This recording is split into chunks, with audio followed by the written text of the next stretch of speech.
日嘅火燭，直至11月27號，我錄製呢條視頻喺上晝嘅時候都未完全搞掂，全球矚目。國家領導人喺第一時間就指示咗中央駐港嘅機構全力以赴協助香港特區政府嚟救援。但係呢一場火燭，從依家睇起嚟，可以識得佢嘅高度以及難度之大啊！喺琴晚我就第一時間注意到咗網上有網友提供嘅呢幾棟樓嘅結構圖。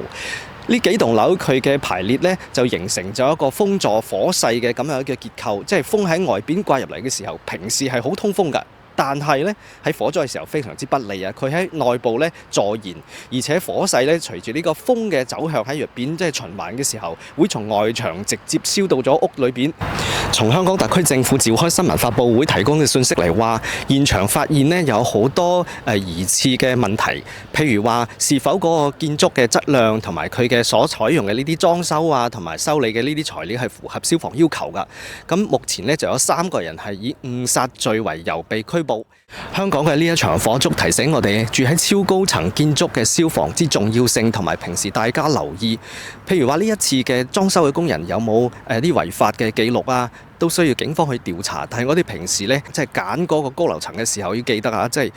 我哋好多城市呢，佢嘅消防車高度、雲梯嘅高度嘅配備係有一定嘅限度嘅。譬如話大多數呢可能會救援得到11層樓，但係如果係嗰個高度係超過咗24層，咁樣呢可能就需要呢個消防車雲梯嘅造價達到成千萬以上啦。如果係救援得到30層左右，即係全世界最高就係30層左右嘅雲梯同埋個消防車咧，造價高達2400萬啊！咁唔係每一個城市都可以承擔得到。香港咧當然係一個富裕嘅城市，但係是否所有嘅呢啲救援力量，即係呢啲雲梯同時有，譬如琴晚咁多嘅高樓同時需要救援嘅時候，力量是否達得到呢？咁就打個疑問啦。超高層建築嘅消防係全球共同面對嘅難題，需要帶齊咧一齊嚟探討同埋發明更多嘅先進嘅技術同諗法。即係無人機是否係一個諗法呢？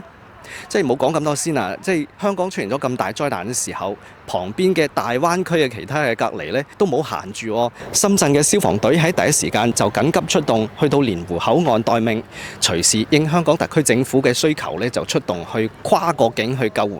但係呢，香港特區政府可能係考慮得到底下自己嘅消防車已經足夠咗啦，而且個道路呢就冇辦法容納得咁多嘅消防車，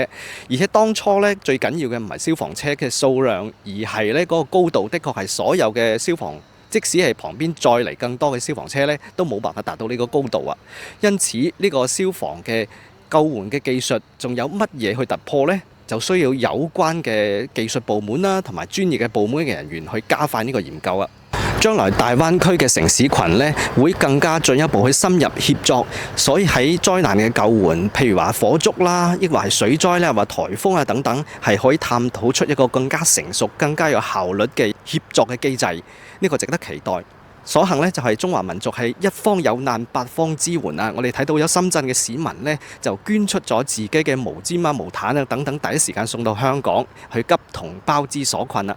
而且呢，仲有好多人跟落嚟呢，就做義工啦，去作為呢啲心理輔導啊等等，去幫助香港嘅同胞呢啲災民渡過難關嘅。咁我相信香港呢一場嘅火燭呢，